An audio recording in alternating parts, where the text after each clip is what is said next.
No tänapäeval ikkagi sotsiaalmeedia tulek ja see, et kõige rohkem probleeme tekitab see, et sul on põhimõtteliselt mitusada miljonit inimest tagataskus.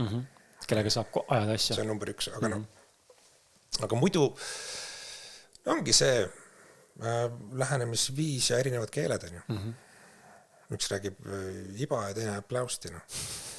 Ja naised siis ootavad, et intuitiivselt sa saaksid aru kõikidest vihjetest.